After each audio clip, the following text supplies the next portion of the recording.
Hello everyone, this is Robert here, bringing you Final Fantasy XIV, A Realm Reborn, on my free trial account, which I will never leave, because hey, if it's free, it's worth it, I think. And Emil's here too. Say hi, Emil.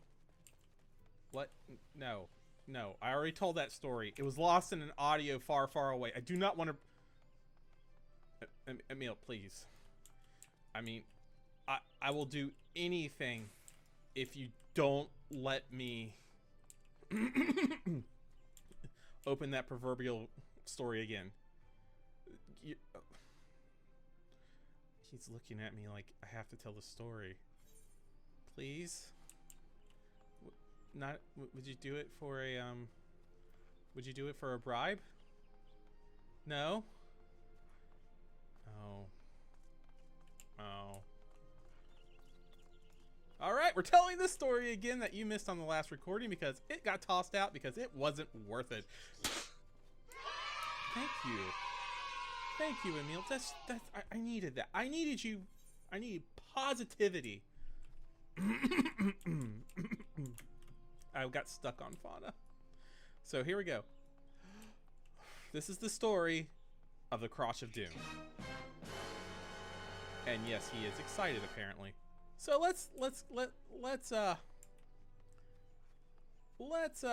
go into this story about how I awoken into an orc's crotch and then he smacked the ever-loving bejesus out of me. This goes into the aggro section of the thing. Okay, generally sometimes man, I don't want to tell the story. Sometimes, oh Braveheart, you're wounded here. Sometimes when you want to stay in the zone and keep a spot, you do a kind of just camp in the entrance, near the entrance. And just to let you know, it's a place called Crushbone Keep. There's a little entrance spot that's relatively safe. Unless you do what is called a train. Now, what is a train, you might ask? Quite simply put, it's a massive mob who don't like you and are waiting for you on the either the other side of the entrance to the zone or the exit. And it can go either way. It was my brilliant idea, just, you know, get back here. I didn't tell you to leave. It was my brilliant idea to go up and oh, thank God. It was my brilliant idea to go up and camp there because I was kind of far away from a city and I didn't want to leave the spot. So I just sat there, got comfortable. And I woke up to a miraculous sight. I woke up to a crotch in front of my face, a green crotch, and my little 25 hit point self versus them. Now, to understand sitting, when you sit, you don't dodge, you don't parry, you take the full brunt of the hit, and that's great and all. That is wonderful. I mean, just that's exactly the thing you want to see. Your imminent doom, Wang height. Well, after my character died, I wondered who pulled the train.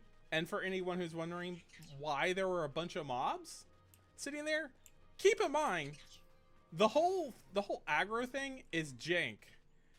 It is super bad. You cannot, like, you aggro a mob, fine, but don't expect that mob to immediately go back to its safe space. This isn't WoW, this isn't Final Fantasy, this is EQ, and they will mess your up. So now I'm here looking at this green thighed monster. And I'm thinking, man, those thighs don't lie, but I'm going to die. And was it great? No, I died. I had to run back and get my corpse. And if you think that's bad, what the? Oh, someone's helped me. Nice. If you think that's bad. Oh, sorry, I lost my train of thought. If you think that's bad, well, keep in mind this important little tidbit of information. When you died, you don't respawn with your stuff. Your corpse keeps it. So now I have to run back to my hometown. Hold on, I got a burp. Pardon me. And reloot the corpse. And what do my wondering eyes see? A bunch of people waiting at the entrance. Oh, they, thanks to me just logging on, they have to wait even longer. Hold on, I got a burp again. Nope. Nope, there it is. Excuse me. They have to wait even longer to go back inside and play. And dungeons are not simply like a instance like it is in WoW or Final Fantasy. No, that would be too easy. What they are is, to put it simply, is what do I have to do here? Is to is on the loose. Where is he? I don't. Oh, there he is. Okay, back to it. And to make matters worse, all that stuff, you know, you have to realize. You have to realize that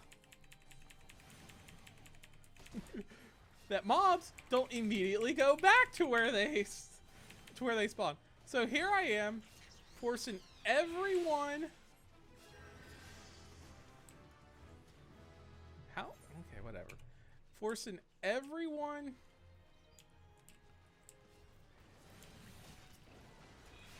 Forcing everyone to wait because of my own want to ability to play a game.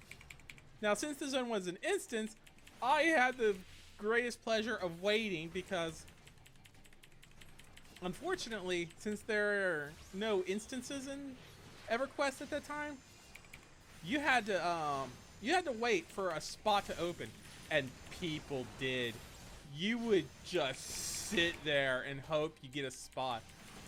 There was like spots where you would have to camp. My favorite, you know, being, what was it?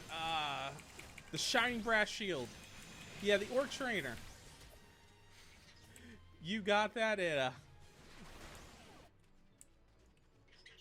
you got that and you were awesome. +5 magic, baby. How do you like that for your apples? Well, to make matters funny is, since I caused the train, it is the trainee's responsibility to sit in the what you call the a bitch spot, is what I dubbed it. Is why I dubbed it. This is a spot where you go because you have no other choice in the matter. You have to wait. You have to do absolute. I mean, you don't have to wait. You have to, you know, basically get the weak camp. Imagine this in a dungeon. You have mobs. You have, you know, mobs, and they go around in ascending order as you go through the dungeon, and you can claim each one of those spots for 100 peoples.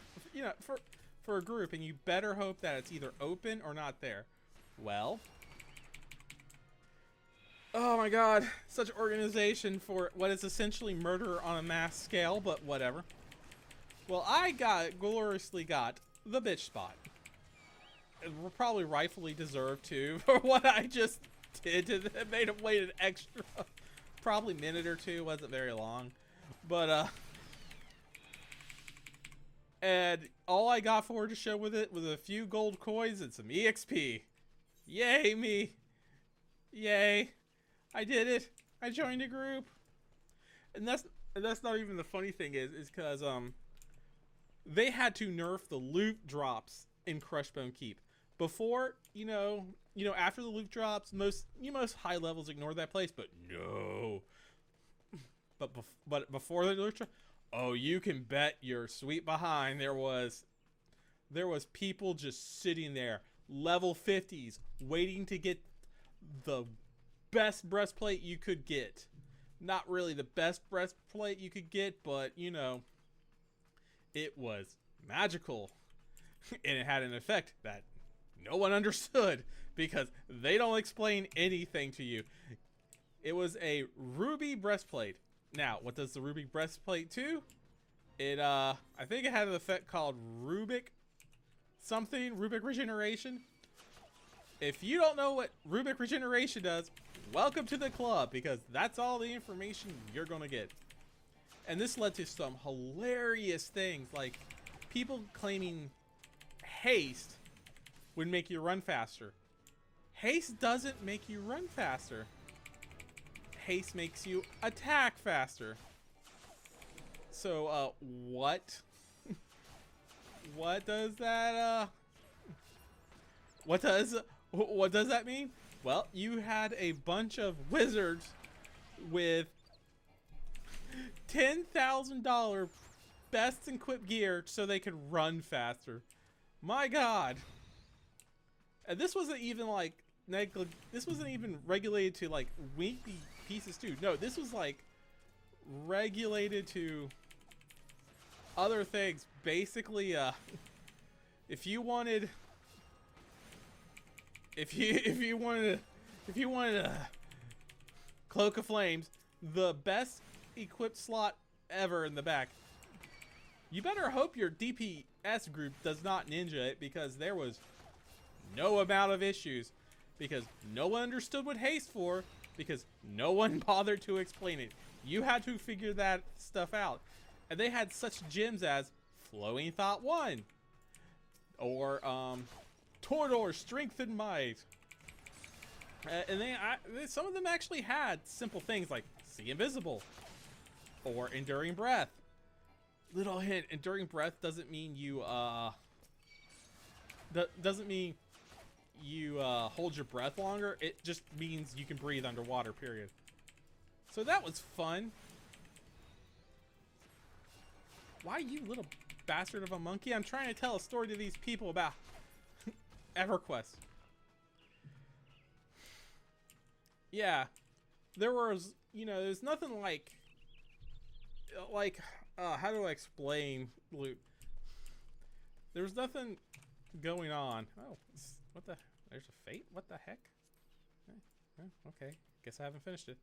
There was nothing like going to a zone and seeing a person, a group guild may call someone a ninja looter. Because, oh, there we go. Because the wizard's group did the most DPS. That's why in EverQuest, you needed to trust your DPS group. They could ninja you, and you couldn't do anything about it. Because you know what, it didn't exist back then? You know what didn't exist back then? That's right. Pardon me. Tagging. No. Instead, this was all done by damage. If you did the most damage towards anybody, that person who did the most damage gets the loot. So it was a freaking race most of the time. This is where I think some of the older WoW players get the gotta attack fast when they're just to stop it. The mob won't enrage. You could take your time and get it right the first time. But no, that rogue really needed that 30% haste. And there was nothing like seeing a wizard ninja loot a Cloak of Flames, only to later realize, wait a minute, this just makes me attack faster? Yes. Does it work on spells? No. So now they ruined their reputation for their guild, and all they had to show for it was something that was useless to their class. it was really, really hilarious. And some people didn't even realize it, even after 2 expansions. They didn't understand what haste did. This one guy was a wizard. I was like, why are you wearing, I had to ask him, why are you wearing a cloak of flames? And he's like, oh, so I can run faster. Or not cloak of flames. It was another item. It had no stats, but you know, it had haste, so cool, run faster. And I was like, that's not how it works. Haste doesn't make you run faster. He goes, yes it does. And so he challenged me to a race. Well, I would say he challenged me. I suggest we have a race. If he is faster than me, the cloak is better. Me having the internet connection of a god back then, it helps to have parents who are nerds. Comcast, baby. Or was it I'm pretty sure it was Comcast back then. No dial-up for us. I mean, we first had dial-up for EverQuest, but we grew out of it. Comcast, baby. And thanks to my ungodly internet speed, I outran him backwards. There was only, I think there was a moment of realization on his face, because he bought this belt for $10,000 or 10,000 yeah, I'm almost done. Sweet. For 10,000 platinum. Just imagine in gold, and you'll get that same idea in WoW. Like, that was a huge amount. And 10,000 platinum? Just add another 0 and you get how much it is in gold, actually. There you go. Yeah. Truly, his probably, like, he was silent for a whole minute as he realized he just bought literally an item with no stats for an absurd amount of price. Oh boy. I don't know what was funner. I don't know what was funnier, the breaking of his spirit or the realization that broke his spirit. But to this day, I can hear him crying.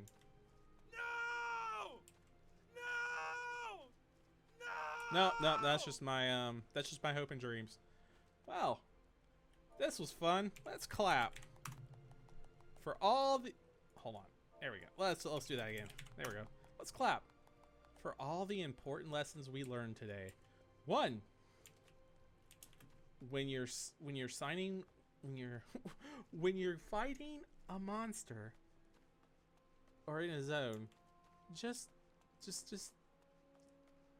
remember, in EverQuest, it's always just a zone away to lose aggro. And if there is no zone and you're stuck in that area, oh, there it is. Run for your life. Nah, but yeah. Think of how much funnier, but in truth, just think of how confused people would be if Final Fantasy had random names for random items. Why, this has Turgeon's Autistic Ocular Investment, and you would just like look at that, go, huh? And it would be sad. Oh, look at him. I have no idea what he is. He's a devil blood. Anyway, have fun and keep playing, y'all. Until next time.